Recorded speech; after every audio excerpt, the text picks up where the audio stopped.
आज हमको पढ़ना है 3 चीज, जन्म दर, मृत्यु दर और आस। जन्म दर को अंग्रेजी में बर्थ रेट कहते हैं, मृत्यु दर को क्या कहते हैं, डेथ रेट। तो जो जन्म है, जो जन्म होता है उसको किसमें मापते हैं, दर में मापते हैं। जो जन्म लेते हैं उनको किसमें मापा जाता है, जन्म दर में। जन्म दर अर्थात प्रति 1000 व्यक्तियों में जीवित जन्मों की संख्या क्या कहलाती है, जन्म दर कहलाती है। यहां शब्द दर क्या होती है, 1000 व्यक्तियों में जीवित जन्मों की संख्या क्या कहलाती है जी, जन्म दर। ठीक है। मृत्यु दर क्या कहलाती है, मृत्यु दर भी 1000 व्यक्तियों में मृत्यु की संख्या। 1000 व्यक्तियों में कितने व्यक्तियों की मृत्यु हुई है, ये क्या कहलाती है बच्चों, मृत्यु दर कहलाती है। जन्म दर हो गया और ये क्या हो गया, मृत्यु दर। अगला होता है बेटा प्रवास। क्या होता है, प्रवास। एक विशेष क्षेत्र में लोगों का आना जाना क्या कहलाता है, प्रवास कहलाता है। देखेंगे तो क्या क्या पढ़ लिए, जन्म दर, मृत्यु दर, प्रवास। जन्म दर मृत्यु दर किसमें मापते हैं, कितने व्यक्तियों में, 1000। जैसे ठीक है, प्रतिशत किसमें मापते हैं, 100। ठीक उसी तरह जन्म दर और मृत्यु दर किसमें मापते हैं, मृत्यु दर ज्यादा है, जन्म दर कम है तो जनसंख्या उस देश की क्या होगी, घटेगी। एक देश जो जन्म दर और मृत्यु दर में जो अंतर होता है उसको क्या कहते हैं बच्चों, प्राकृतिक वृद्धि दर। परीक्षा में आता है प्राकृतिक वृद्धि दर क्या है, वृद्धि मतलब किस रूप में बढ़ना, प्राकृतिक रूप से बढ़ना। तो जन्म दर और मृत्यु दर में जो अंतर होता है उस अंतर को क्या कहते हैं, प्राकृतिक वृद्धि दर। और ये कब बढ़ता है, ये तीव्रता से, इसके बढ़ने से क्या होता है, अगर ये तीव्रता से बढ़ी तो विश्व जनसंख्या क्या होने लगती है जी, बढ़ने लगती है। ठीक है। जन्म दर, मृत्यु दर और प्रवास।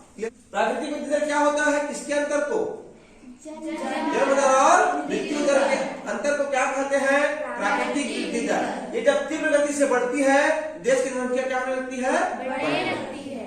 अब कारण है जिससे जनसंख्या के आकार में क्या होता है बच्चों, परिवर्तन होता है।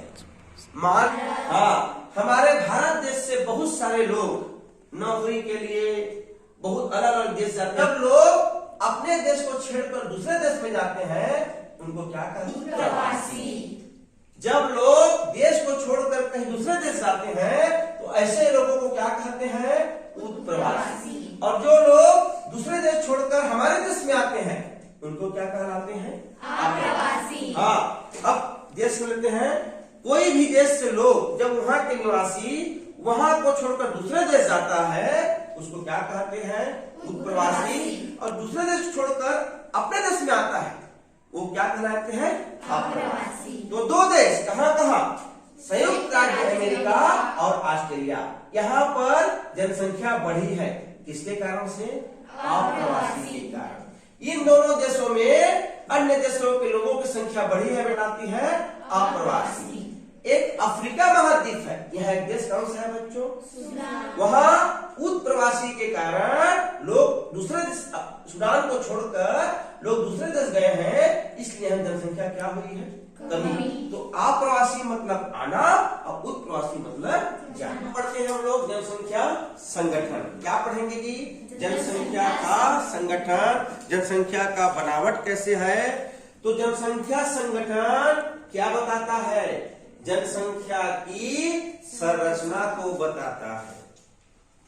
ठीक, जो जनसंख्या का संगठन है तो किसको बताता है, जनसंख्या की संरचना, जनसंख्या की बनावट को दर्शाता है। यह भी बताता है कि उस जनसंख्या में कितने पुरुष हैं और कितने क्या है, स्त्री हैं, कितने मेल हैं, कितने फीमेल हैं, वो किस आयु वर्ग के हैं, उनकी उम्र का वर्ग क्या है, इनमें कितना पढ़े लिखे शिक्षित हैं, वे क्या व्यवसाय करते हैं, उनकी कमाई का स्तर क्या है, उनकी आय का स्तर क्या है और उनका हेल्थ कैसा की दशा कैसे है। इन सब का अध्ययन क्या इन सब का अध्ययन एक रुचिकर विधि से करते हैं, उस विधि का नाम क्या है? क्या? पिरामिड विधि। इसे क्या विधि भी कहते हैं? आयु लिंक पिरामिड विधि भी कहते हैं। एक तरफ आयु होता है, उस आयु में वो दो भाग में बटा होता है, पुरुष और स्त्री।